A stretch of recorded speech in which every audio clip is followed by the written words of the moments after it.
Não, não, deixa Eu sei por que você tá puto com isso, que eu ficaria muito puto com isso. Quando você entra na máquina política, os caras não estão nem aí pra quem você é. Os caras só querem te destruir, te dizimar. Eles foram vasculhar minha vida inteira. Eles foram atrás de tudo, cara. Foram atrás de tudo. Você é inimigo político dos caras. Jornalista da Globo. Chegou um ponto do jornalista da Globo chegar pra mim e falar assim, ó, eu vou dar uma chance pra você, eu quero saber. Quando eu ainda atendi o telefone, porque hoje em dia liga a cara da Globo, sai daqui, meu. Vai arrumar um trabalho honesto pra fazer, cara. Entendeu? Para com isso. Eu podia estar roubando, eu podia estar matando, mas estou aqui fazendo uma reportagem para a TV Globo. Que é quase a mesma coisa. Aí o cara chegou e falou assim, eu queria saber quem é Bela Lukover. Eu falei, bicho, Bela Lukover, cara, era irmã da minha avó, cara. Caralho. Uma velhinha. Que sobreviveu aos campos de concentração nazista, só que não pôde ter filhos. Era como minha avó postiça. Pra que você quer saber disso? Por que o seu pai recebeu a herança dela? Eu falei, porra, bicho, o que isso tem a ver com o setor público? Era tudo dinheiro privado, cara. Não tem ninguém na minha família que foi do setor público, cara. Os caras foram vasculhar a minha vida, cara, com uma lupa. Maluca, cara, maluca. Aí, o que acontece? Eu fui a pessoa mais convocada para o Congresso na história da República. Por tempo de permanência, né? Eu fui convocado, os caras me convocaram 11 vezes. Para os 14 meses que eu passei lá, Congresso aberto é recorde. Nossa. Aí vinha parlamentar, cara, falava assim, eu quero saber o contrato tal, porque esse contrato é fraudulento. Isso eu tenho toda a razão. Toda a razão. Foi um senador que falou isso daí, um senador lá do Espírito Santo. Eu tenho toda a razão. O contrato fraudulento a gente encaminhou, é da gestão passada. Me ajuda, abre ele aqui. Por favor, vamos arregaçar. Pode vir, Então, assim, bicho, vasculharam a minha vida inteira. Então, a primeira coisa, eu tinha um orçamento de 150 bi na mão e resolvi arrumar briga. Se eu quisesse fazer bagunça... O que mais te causou briga das suas decisões lá? O que mais te causou atrito, assim? Então, eu comprei briga com todas as frentes do mecanismo. Eu comprei as brigas ideológicas, cheguei lá, livro didático. Acabou a loucura do livro didático. Eu peguei livro didático que era pornográfico, cara. Que eu até conto a historinha. O kit gay, né? Não, isso não é isso não. Não é pornográfico pesado. Era pornográfico, assim, era uma história pornográfica, que é pra criança. A criança tava andando pela praia, encontrou uma lâmpada. É mais ou menos isso a história, uma lâmpada. Aí esfregou? Passou a mão na lâmpada, saiu um gênio. Esfregou a lâmpada, saiu um gênio. Nisso estavam passando 10 lindas mulheres pela praia. E o garoto falou, gênio. O gênio falou, 3 pedidos. Eu quero fazer amor, eu quero ter condição de fazer amor com essas 10 mulheres. Livro para criança, cara. Com as 10 mulheres. Pra que série era esse livro?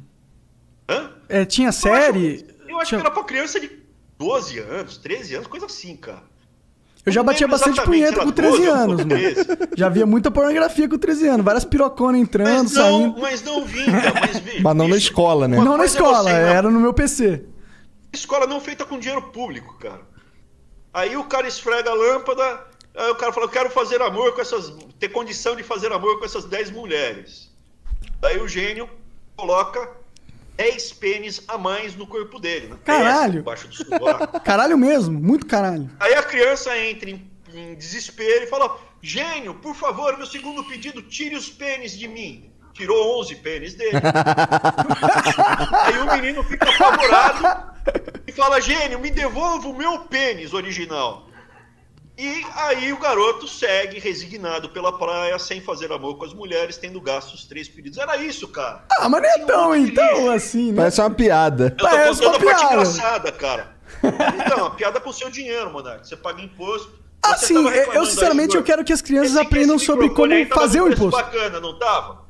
Você tava reclamando que esse microfone que vocês compraram aí tava num preço bacana, não tava? Tava, super legal. Você tá reclamando do que você paga, é legal, não é? Vou pedir pra tu mandar uns pra mim aí, pô, aí dos Estados Unidos. Que é mais barato. Eu compro na BH, mando pra tua casa, daí tu manda pra mim. Ó, deixa eu te dizer. Então, a primeiro foi com a parte da ideologia, depois a sacanagem da bagunça, da corrupção e dos grandes grupos. Porque eu falei, para com essa porcaria de fazer o monopólio da educação. Tava em andamento, o monopólio da educação superior e do ensino Sistematicamente, como é feito esse monopólio? Eles elegem a quem vai construir a escola? Qual que é? Como que é? Não, começa a comprar, você começa a concentrar o mercado, como foi feito com cerveja. Você tinha um monte de cervejeira, juntou a Brahma com a Antártica, Blau, e depois comprou todas as outras. Aí você tem o quê? 85% do mercado na mão de uma única empresa. Na prática é monopólio. Entendi. Tem poder de mercado. Entendi. Eles queriam monopolizar a doutrinação. No Brasil, porque a cerveja industrial é muito cara. Eu entendo, mas não existe esse movimento na indústria privada? O monopólio é um movimento da indústria privada, não é não? Tipo, você não vê uma consolidação isso das... não é livre mercado. Livre mercado é o milagre da padaria. Capitalismo é livre mercado, é o milagre da padaria. O que é o milagre da padaria? Ainda tem livre mercado na padaria. São centenas de milhares de pessoas no Brasil inteiro tentando fazer pão para você. Se você andar, não sei nem onde vocês estão, mas eu tenho certeza que se andar 5 quarteirões tem uma padaria aí perto. E aí essa padaria muito longe, vai soltar uma fornada. Oi? Não precisa nem muito longe assim, não.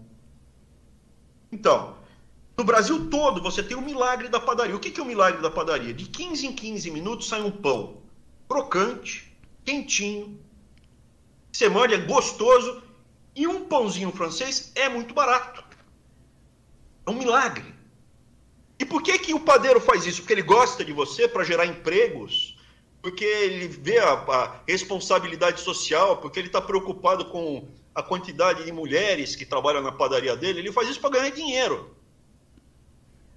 Por quê? Porque se ele não entregar um pão quentinho, gostoso e barato para você, você anda mais 3 quadras e compra no próximo. É a competição que faz o milagre do capitalismo gerar bem-estar para todo mundo.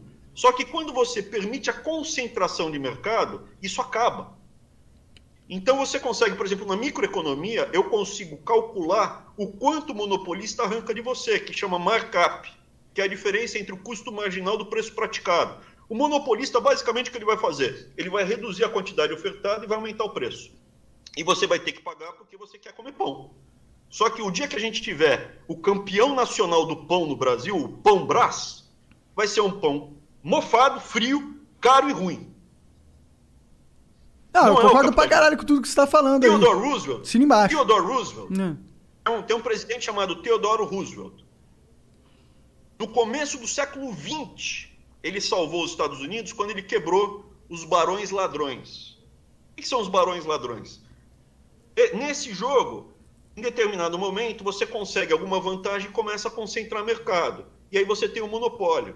O mais famoso deles, foram vários barões ladrões que ele acabou. O mais famoso deles é o John Rockefeller.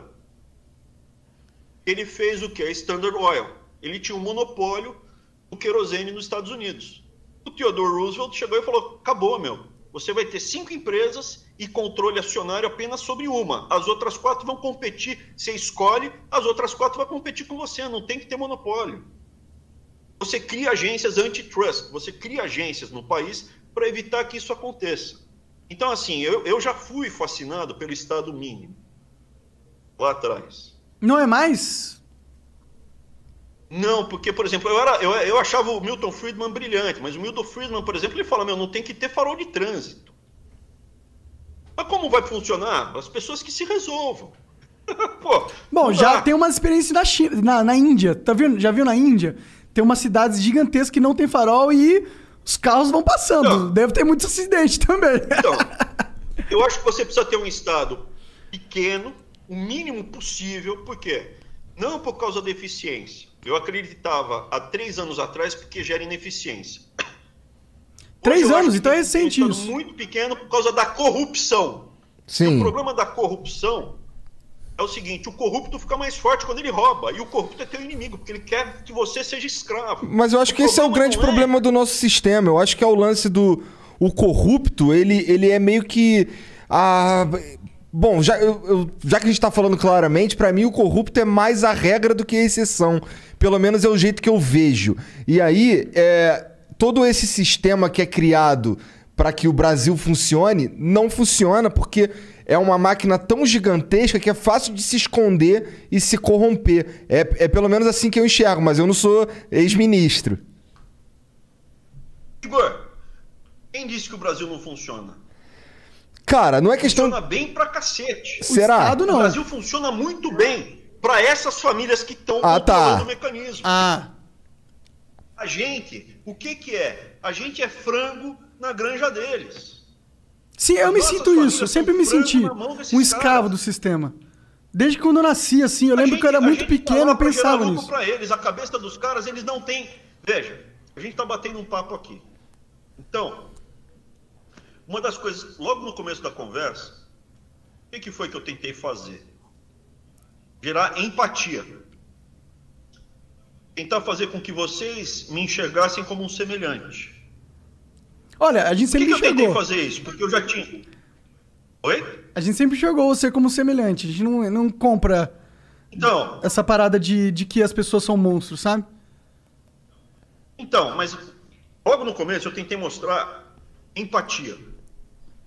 Mas por que eu tentei com vocês? Porque eu primeiro fui estudar vocês. Não adianta eu tentar fazer isso com o Felipe Neto. Não, porque ele já sabe tudo. Ele já entendeu a vida. Eu sei que você é amigo dele, desculpa. Eu sei que você gosta do Felipe Neto. Amo o Felipe Neto. Vamos fazer um churrasco aí, mano, qualquer dia desse. Não, eu acho que não. Vamos fazer uma estátua dele, né? aqui. Vamos, é. De linguiça. De linguiça. Queima tua rosca. Não, brincadeira. Bom, mas aí, o que acontece? Essa estrutura foi montada há muitas gerações. E as famílias que controlam essa estrutura, tem famílias novas que entram. Mas uma boa parte delas está no topo há muito tempo. Há muito tempo. Foi isso que eu descobri em Brasília. O Estado, a gente tem que mudar, reformar, quebrar essa dinâmica, quebrar esse mecanismo, para que as nossas famílias consigam ser livres. Eu quero ter, não só nas padarias, o milagre do capitalismo, eu quero ter o milagre do capitalismo em tudo, em chocolate, em cerveja. Mas qual que é o caminho, na tua opinião? Inclusive, eu acho isso foda o que ele tá falando. Eu também desejo isso. Mas e aí, o Bolsonaro tá fazendo essa porra? O governo tá fazendo isso? Porque eu confesso, mano, eu fui o cara que votou... O governo não existe, Monark. O governo não existe. O governo é tijolo. O que o Estado vai fazer por mim? Nada, meu Estado é tijolo, é parede, cara. Então vamos quebrar essa porra. Quem faz alguma coisa são pessoas. São pessoas. O que você vai fazer? Eu tô contando um monte de coisa que eu fiz. A minha família foi ameaçada de morte. Eu me ferrei, gastei uma puta baba de dinheiro. Desculpa, eu até falei um palavrão aqui. Fica à vontade, eu tô aqui morando nos Estados Unidos. Eu tenho casa no Brasil. Eu vivo bem, uma casa bacana. Eu tenho apartamento na praia. Tenho uma saudade danada na praia. Meus filhos foram ameaçados fisicamente. Várias vezes. Então, assim, o que você vai fazer também? Estados Unidos é um putz país? É um putz país. Por quê? Porque em algum momento, um monte de cara resolveu falar, não, a gente vai fazer um país bom aqui. A gente não quer ser escravo da Inglaterra. A gente quer ter um país pra gente. Onde que é liberdade. Todo mundo vai ser igual. Como é que é? E aí, por que você precisa ter um Estado mínimo? Então, você pega na Grécia, onde o indivíduo era muito importante, por exemplo, em Atenas. Em Esparta menos, mas em Atenas era muito importante. Qualquer um era cidadão? Não.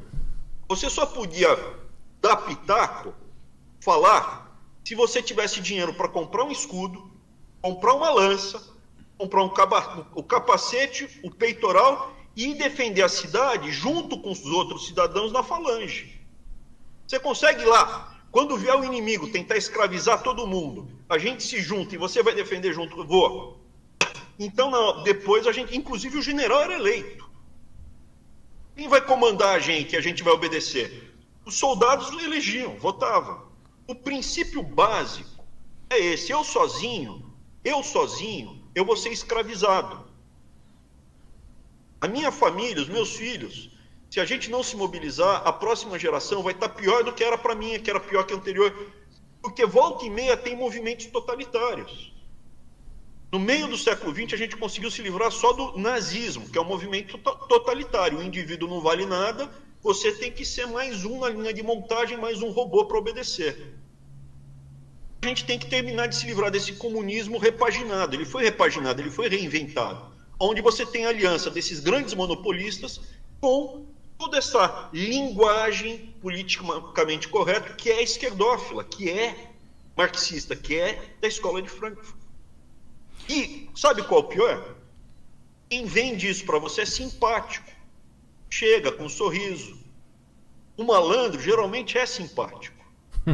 Ele vem, não, vem aqui, vamos bater um papo, vai ser legal, fica tranquilo, confia em mim. Eu não falo para você confiar em mim, eu falo para você ir checar. Não quer checar, beleza. Cara, acho que é, sei lá, 10ª vez Por que você fala de... Por isso que você gostou do Boulos. Sabia que ele tinha... Eu gostei do Boulos, o cara é gente fina pra caralho. Beicinho. Ele é gente fina pra caralho. Eu nunca ia votar nele, nunca, na minha vida inteira, mas ele é muito gente fina, mano. Eu não sou... É que... Sabe qual é? É que eu acho que o Boulos... Acontece com o Boulos a mesma coisa que acontece com você, de certa forma. Ele também... Você acha que, tipo... não existe uma máquina na direita? Você acha que não existe um mecanismo que é antagônico a esse mecanismo que você descreve? Do jeito que eu tô falando, a minha definição de direita são os indivíduos. Mas não é. Eu entendo que é a sua definição de direita, mas não é a direita de verdade. A direita de verdade é muito política. É muito corrompida, na minha visão. Por isso que eu não me considero. Quem é direita pra você? Pra mim, a direita é uma ideia... Diz o nome de uma pessoa.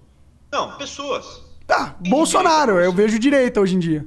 Tá bom, qual é o grande conglomerado que deu apoio pro Bolsonaro chegar à presidência? O povo.